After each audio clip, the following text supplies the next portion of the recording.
Magandang umaga po sa bawat isa sa inyo. Welcome back to our 365 Daily Devotions.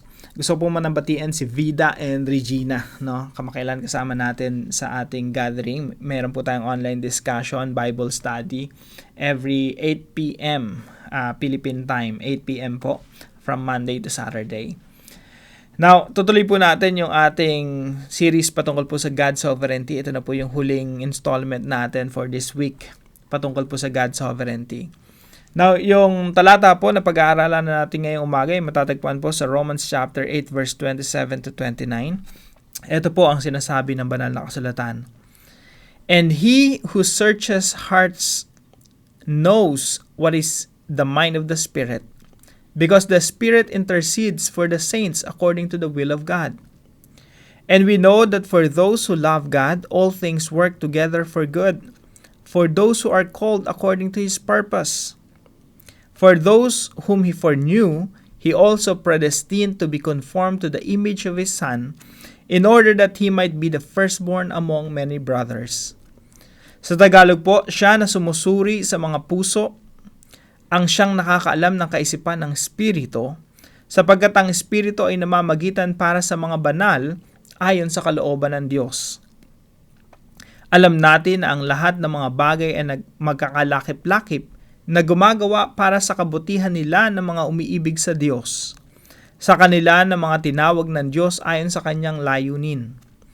Ito ay sapagkat ang mga kilala ng Diyos nung una pa ay itinalaga rin niya nung una pa na maging kawangis ng kanyang anak upang siya ay maging panganay sa maraming kapatiran. Now, ito po ay sulat ni Apostol Pablo patungkol para po sa mga taga-Roma. Napakaganda po yung Romans po kasi very theological, very enriching po. Talagang mananagana ka sa theology, solid na katuruan mula sa Biblia. Now, sino po sa atin rito yung merong mga experiences na parang maraming pinagsisisihan sa buhay? Sana ginawa ko to in the past, sana hindi nangyari sa akin to nung last week, 10 years ago. Yung maraming mga regrets.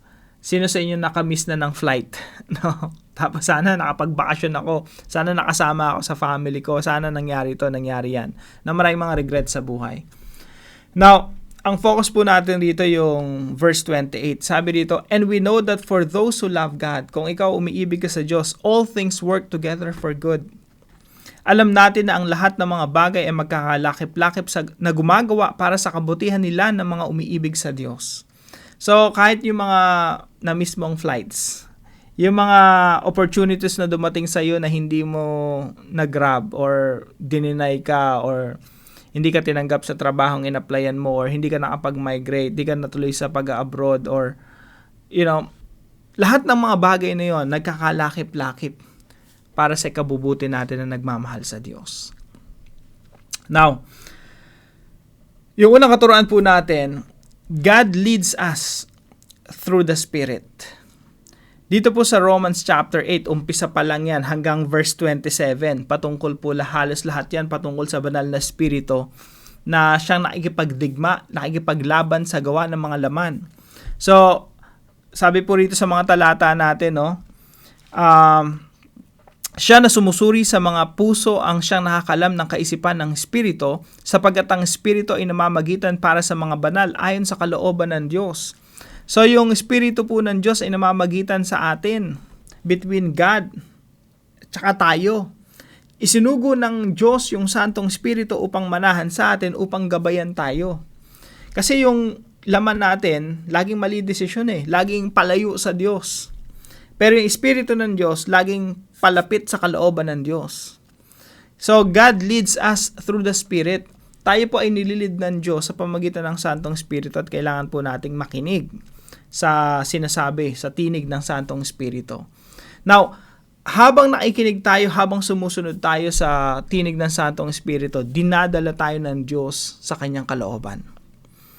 Kaya po, kahit anong mangyari sa atin, as long as we follow God, as long as we love God, alam natin meron tayong kapanatagan. Kahit pa sa tingin ng tao, puro mali na lang nangyayari sa buhay natin, Pero sa harapan ng Diyos, lahat yan magkakalakip-lakip para sa ating ikabubuti. We just have to keep following the voice of the Holy Spirit. Pangalawang katuruan po natin ngayong umaga, God works all things together for our good. As long as you follow God, as long as you love God, kahit ano pang mangyari sa buhay mo, na-miss mo yung flight mo, na-miss mo yung mga opportunity sa buhay mo, lahat yung magkakalakip-lakip para sa ating kabubuti. Alam niyo po ako, marami akong pinagpapasalamat sa Diyos. From the top of my mind, kaya ako magbigay siguro ng 100 ipagpapasalamat sa Diyos na masasabi ng ibang tao na kabiguan. Halimbawa, meron akong gustong-gustong babae in the past, pero hindi kami nagkatuluyan. Salamat sa Panginoon. Kasi kung nagkatuluyan kami, baka hindi ko asawang-asawa ngayon at yung mga anak ko hindi ko pa na-meet, no? Things like that. Salamat Lord kasi hindi kami, kaya kung ikaw broken-hearted ka ngayon for some reason, hindi ka nagkatuluyan ng crush mo, forget about it, no? Pwede ka umiyak, sige, magluksa ka. Pero wag mong iaalis sa isip mo na God works all things together for our good. Now, ako, isa sa mga pinagpapasalamat ko, Lord, salamat kasi nalugi yung mga businesses na pinasok ko. Well, yung ibang business naman successful, pero iba yung nakinabang, naging successful. Kumbaga, napakinabangan ng iba. Pero ako, Lord, salamat kasi hindi ako nag-prosper sa mga negosyong pinasok ko. Kasi kung nag-prosper ako doon, baka hindi ko ginagawa yung mga bagay na ginagawa ko ngayon. Baka hanggang ngayon, siguro kung naging successful yon, pwedeng mayaman ako ngayon, pero hindi ako nagbablog, no? Something that I really love doing. So, salamat kasi hindi ko napangasawa yung gusto kong babae in the past. Salamat sa pagiging broken-hearted ko in the past. Salamat sa mga lugi ko in the past. Salamat kasi hindi ako nagpunta sa ibang bansa in the past, nag-doctorate, nag-aral sa ibang bansa. Ang dami ko pagpapasalamat sa Panginoon. Nasa paningin ng tao during that time at sa paningin ko during that time kabiguan. Pero sa harapan ng Diyos, lahat ng yan magkakalakip-lakip para sa ating ikabubuti. So, God works all things together for our good kahit may na-miss ka pang flight. No? Recently, may na-miss akong flight. So, iniisip ko na lang, God is sovereign, makapangyarihan ng Diyos sa lahat. At merong plano ang Diyos. Number 3 po, God conforms us to be like Christ. Ang purpose ng Diyos sa lahat ng nangyayari sa atin, minsan nasa taas tayo, minsan nasa baba, minsan paikot-ikot. Kasi minumold tayo ng Diyos Kino-conform tayo ng Diyos. Tingnan po natin itong mga talatang ito. For those whom He foreknew, He also predestined to be conformed. Minumold tayo ng Diyos. Parang clay. Minumold niya. Hinuhubog. To be conformed to the image of His Son. Gusto ng Diyos maging katulad tayo ng ating Panginoong Jesucristo. Napakaganda, no? Hindi gusto ng Diyos na maging katulad ka ng idol mong artista. Mas matindi, mas maganda yung plano ng Diyos. Gusto ng Diyos na maging katulad mo ang ating Panginoong Jesucristo. Napakagandang pangarap ng Diyos para sa atin na dapat pinapangarap din natin. Sa Tagalog po, basahin natin. Ito ay sapagkat ang mga kilalanan ng Diyos nung una pa ay tinalagarin niya nung una pa na maging kawangis ng kanyang anak, maging katulad ng ating Panginoong Jesucristo. Kaya po tayo binabago ng Diyos araw-araw, kahit na may trahedyang mangyari sa buhay natin, magkaroon tayo ng maraming problema. Yung mga panahon na yun, hinuhubog tayo ng Diyos. Minumold tayo, kinakat niya, kumbaga trinitrim niya tayo, or kumbaga sa bato, tinatanggal niya yung mga edges natin para makabuo ng isang skulptura na napakaganda. So, ang plano ng Diyos talaga, maging kawangis tayo ng ating Panginoong Jesucristo. Lumabas yung kagandahan sa atin. Hindi po kagandahan natin, kundi lumabas yung katulad ng Panginoong Jesucristo sa atin. So, God conforms us to be like Christ. Now, ano po yung application natin sa mga talatang ito? Number 1, follow the Spirit. Ang purpose ng Banal na Espiritu sa atin ay upang i-conform tayo, gawin tayong katulad ng Panginoong Jesucristo. At yung Banal na Espiritu, ililid tayo. Kaliwa, kanan, derecho, stop, atras. Kahit saan direksyon, basta maging katulad tayo ng Panginoong Jesucristo. Let's follow the Spirit. Ang tinig ng banal na espiritu, pag sinusundan natin yan, sigurado yan, patungo yan sa kalooban ng Diyos. At sa kalooban ng Diyos, wala tayong pagsisisi. Kaya kung marami kang pagsisisi sa buhay mo, may iwasan mo yon ngayon kung ikaw susundin mo yung tinig ng Santong Espiritu sa iyong buhay. Pangalawa, love God. Mahalin natin ang Diyos. Para po natin maangkin, para maklaim natin itong pangako na ito. Sabi rito sa Romans 8:28, alam natin ang lahat ng mga bagay ay magkakakalakip-lakip na gumagawa para sa kabutihan natin. Ibig sabihin, kahit anong mangyari sa atin, magkakatagpi-tagpi yun para sa ikabubuti natin. Kahit sa paningin ng tao, negatibo yung nangyayari sa atin, sa harapan ng Diyos, nagkakalakip-lakip yan para sa ating kabubuti. Pero meron niyang kondisyon. Ang sabi po rito, ang lahat ng mga bagay magkakalakip-lakip na gumagawa para sa kabutihan nila na mga umiibig sa Diyos. Ibig sabihin, may kondisyon pala to. Mahalin mo muna yung Diyos. Tratuhin mo muna yung Diyos na pinakamalaga sa iyong buhay. Siya yung maging priority natin. Let's love God. Ibigin natin ang Diyos ng buo nating puso, buong pag-iisip, buong kaluluwa, buong lakas. Hindi po yung crush natin. Hindi yung mga gusto nating babae o lalaki. Kasi pag mas minahal natin yung tao kaysa sa Diyos, doon na tayo mapapahamak. Kasi pinagpalit na natin yung Diyos sa ibang tao. At hindi yun yung mga panahon na mapapariwara yung buhay natin. Idolatry po kasi yun Parang pinapalitan mo yung Diyos ng ibang tao. So, let's love God. Pangatlo po, let's imitate Christ. Gawin po nating layunin ng ating buhay na maging katulad ng ating Panginoong Jesucristo.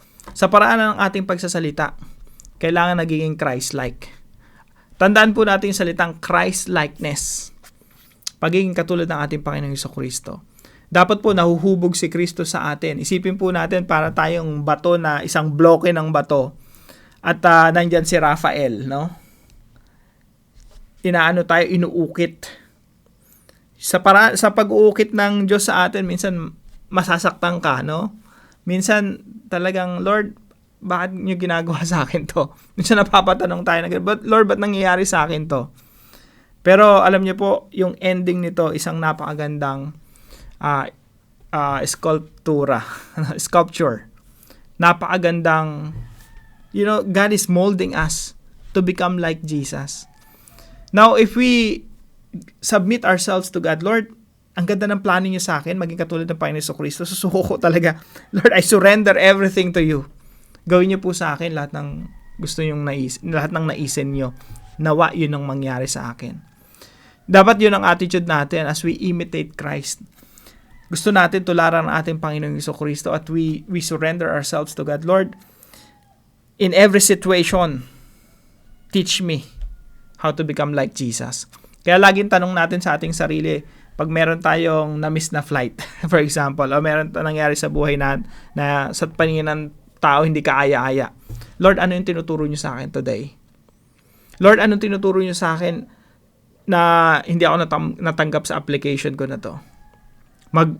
Magsisisigaw ba ako? Magmumukmuk ba ako? O magiging katulad ni Kristo? So, we have to always ask ourselves, paano ako magiging katulad ni Kristo sa bawat sitwasyon na nangyayari sa akin? So, let's imitate Christ in our speech, in our thinking, in our behavior, sa lahat ng ginagawa natin. So, let's follow the Spirit. Let's love God para qualified talaga tayo sa pangako ng Diyos na lahat ng bagay magkakalakip-lakip para sa ating kabubuti. And let's imitate Christ. Kasi yan po ang purpose ng Diyos. Kung bakit niya tayo iniligtas. Niligtas niya tayo hindi upang manatili sa kasalanan natin, kundi upang mabago at maging katulad ng ating Panginoong Jesucristo. Para po sa ating discussion, why is loving God the condition for receiving God's promise in Romans 8:28? Bakit dito sa Romans 28 merong condition? Magkakalakip-lakip para sa ating kabubuti ang lahat ng bagay kung tayo umiibig sa Diyos. Pag-usapan po natin yan sa ating mga discussion groups. At para naman po sa ating panalangin, Sovereign Lord, I worship you. Indeed, you work for the good of those who love you. So please let me love you. I ask you to lead me by your Holy Spirit. Guide me. Lord, control me. Lord, direct my steps. Thank you because you never stop conforming me into the image of your Son, Jesus Christ. Araw-araw minumold niyo ako, Lord God. Thank you. I have hope that I will be changed. I have hope for a brighter future. Thank you.